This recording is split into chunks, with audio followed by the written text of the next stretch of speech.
is mental. Now folks, I know a lot of you on board today, English is not your first language. That's alright. That is why I'm trying to talk very, very slowly and clearly.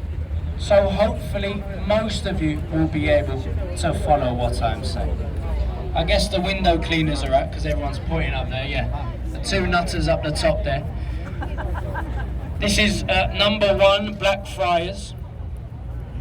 When I checked when it was first built, about 6 months ago when it was fully complete, the cheapest apartment in this building was £2 million for a 1-bedroom apartment. That was probably in the basement, to be honest, because the ones up near the roof between £5 and £10 million for the larger apartments.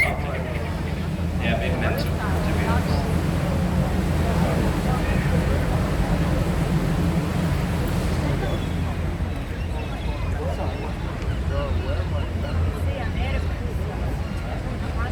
So folks, as we clear the next bridge, just over there on the left, we've got the best view of St. Paul's Cathedral. St. Paul's is 365 feet high. That is easily remembered as 1 foot for every day of the year. It was designed by Sir Christopher Wren and completed in 1711. Every single Sunday, they still do a mass or a service inside St. Paul's, which is free for all of you to attend. If you do go, it's very, very quiet during the service, of course. Everyone is paying attention to what's going on. And you will notice a man in there walking around with a silver bucket asking for donations. Now of course, if you were to put coins into the bucket, it would make a lot of noise and disturb the service. So they prefer it when you put notes into that silver bucket. They call this the silent donation, folks. A very famous tradition here in London. Just there on the right, we've got the replica of Shakespeare's Globe Theatre. You can still go in there today and watch one of Shakespeare's plays for £5. £5, folks, for live entertainment in this city. It's very good value for money. Are we all enjoying the live commentary so far, folks? Everyone's having a nice time? Fantastic, good to know. Let's keep everyone happy along the way, as you know already. That's very good. And in front there, we've got the Southwark Road Bridge. It was built to relieve traffic pressure from the nearby London Bridge. It failed miserably because it uses too many back streets and back roads that no one can really find it. Mostly used by commercial traffic, such as buses, coaches, and other business vehicles. As we clear Southwark, just there on the right-hand side in the corner, we've got a pub or a public house known as the Anchor. There has been an establishment here for over 400 years. This is also the establishment where me and the captain will be visiting very shortly after work today to do the very important research. We do the research in there for this commentary for hours and hours on end.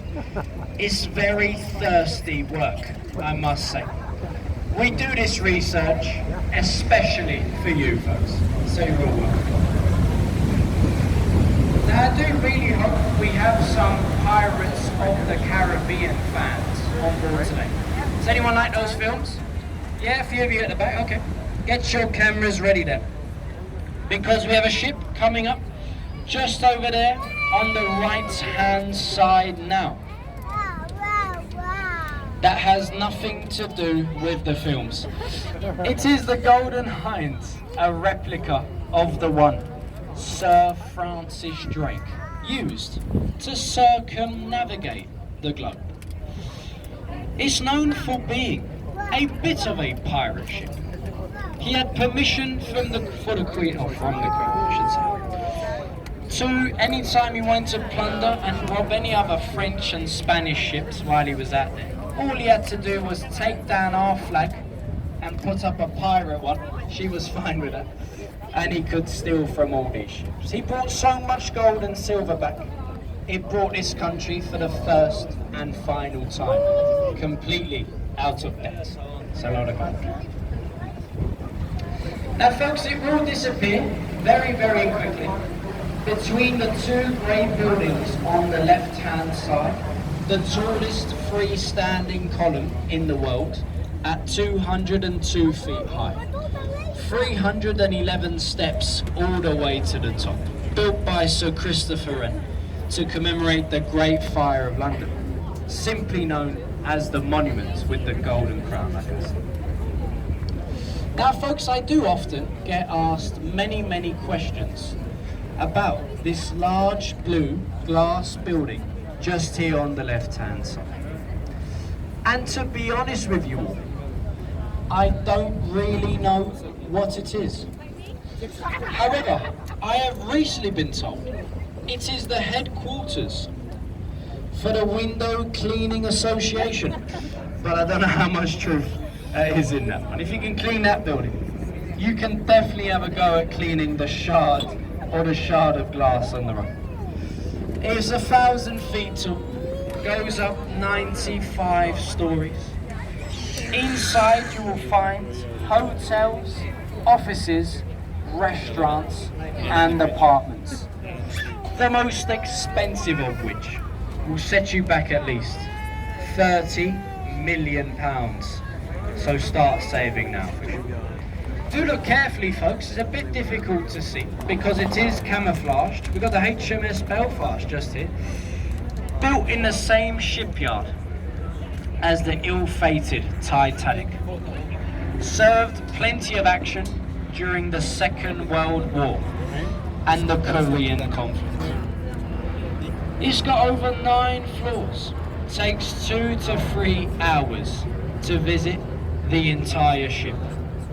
And if you are into naval or maritime history, it's a perfect place for you to go and have a little look. It is now a permanent museum, of course. Just over there on the left, folks, we have the Tower of London, or the Bloody Tower. Now, unfortunately, you can't see the Bloody Tower because the bloody trees are in the bloody way.